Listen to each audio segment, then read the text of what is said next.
What's up everyone, this is France over here from Nintendo and PlayerEssence.com, and I have basically a discussion video going over my reaction of Sega cutting 300 jobs and potentially another 100 jobs or so when the restructuring process is complete. So if you haven't heard the news, Sega will be forcing voluntary retirement and a lot of people are going to be losing their jobs. Let's go ahead and go right into the statement from Sega. Voluntary retirement will be solicited in the aforementioned business to be withdrawn or consolidated and downsized, while at the same time personnel will be repositioned in digital games and grow areas of group mainly as development personnel in order to establish a structure which consistently generate profits. So they're going to be going into online gaming, PC, and they're going to be going into mobile gaming because that's where they've seen where costs are lower. You can just put out stuff digitally, you don't have to worry about packaged goods, and I can kind of see why Sega is going this route, and I knew that they were going to go this route basically since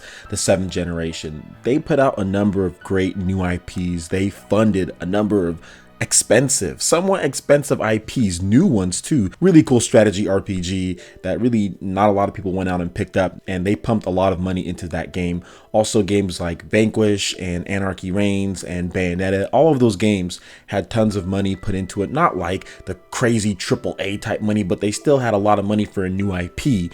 And for Sega, which is not necessarily the highest tier of developer or publisher out there, they're not as big as EA, they're right underneath that, but to have them put that type of money and not get back huge returns, that's a bit of an issue for a company like Sega. And I saw it coming when their games basically weren't selling, and the mismanagement of Sonic has probably been Sega's biggest downfall in my opinion since like their handheld, since the Nomad. I mean, it's been, and the Sega Saturn, this is their biggest downfall. They never really transitioned Sonic into a blockbuster AAA title, and I know that they have those Sonic Adventure games, but if you go back and play those games, I'm not so sure about them. I do not think they're anywhere near as good as some people remember them as, but hey, that's just my opinion. They never really transitioned that to the next level. Nintendo has always been able to take a character like Mario, and we went from 2D to 3D spectacularly. It was amazing. And even when he went from the GameCube, like Super Mario Sunshine, and they went to Galaxy, they were able to reinvent things again and make a game that was better than what they had previously made. Sega never did that. Even after the Dreamcast was done and they put out games, they put out horrible games, Sonic games, and really since then people started getting sour on Sonic. People started not buying the games, and there were so many times when Sega would put out a Sonic game and like, okay, you have a somewhat okay formula, then all of a sudden they completely change things, like Sonic Colors or even Sonic Lost World. They always go from one thing to another, and they go sporadically and they change. It's like Werehog to this to that. There's so many different types of gimmicks thrown in and completely different play styles compared to what people just want. It just seems like they've never really been able to make that next jump, and especially in the 3D realm, I mean, they've never done it.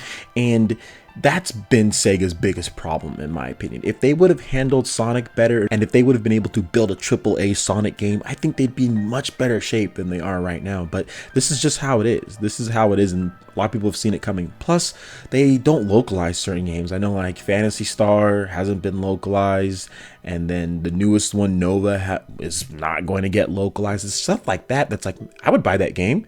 You know, there's a lot of people that would buy that game, especially in this gen where there's like a lack of RPGs. If they put out Phantasy Star Nova on the PS Vita like tomorrow, I'm going out and buying a PS Vita TV and buying that game. There's a lot of people that go out there and spend the money and buy the game, and not localizing games like that really pisses people off to the point where they just might not buy your games in general, even if they were somewhat interested. And I think one of the biggest nails in the coffin, which was already coming, but Sonic Boom, I mean, we have to talk about Sonic Boom. That's just a horrible game. That was just, it just shows how Sega thinks of Sonic, like that type of quality, like let's just rush this out, let's just get this out there. You know, they don't care about it. Nintendo would never do this with their games, would never do this. And even if they did kind of rush a game out, like for instance, New Super Mario Bros. 2, that could have been rushed.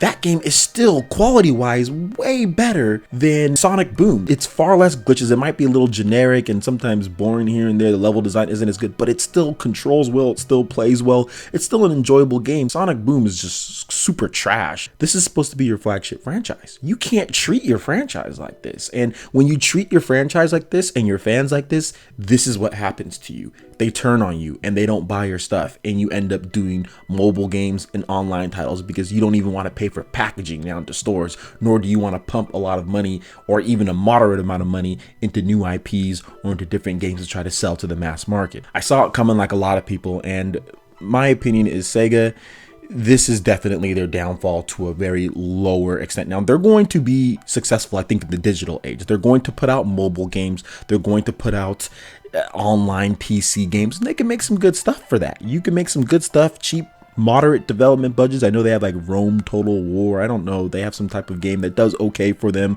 Football Manager. I don't know. Some stuff like that. You can put out those digital games, minimal amount of investment, and get some returns back. So Sega's still going to be around. They're not going to die off, in my opinion, but they do need to downsize, which they are doing, and they are going to have to focus on games that were, as far as core gamers, probably not going to be interested because of how they've handled stuff in the past. So it's sad, but it's just the truth, and there's nothing anybody can do about it. There's no amount of crying or anything or whining that's going to bring them back or do anything differently. This is how it's going to be. But anyway, if you want to check out the full story, make sure you check out playeressence.com. You can see that in the description below. Also, make sure you like this video if you did like it. It really helps us spread our content across YouTube. And please hit that subscribe button if you're someone new. Here on P Nintendo, you're going to get a lot of great shows dedicated to Nintendo's IPs, news updates, podcasts, vidcasts, and all sorts of great content on gaming. Thanks again, guys, and we will see you for the next video. Peace.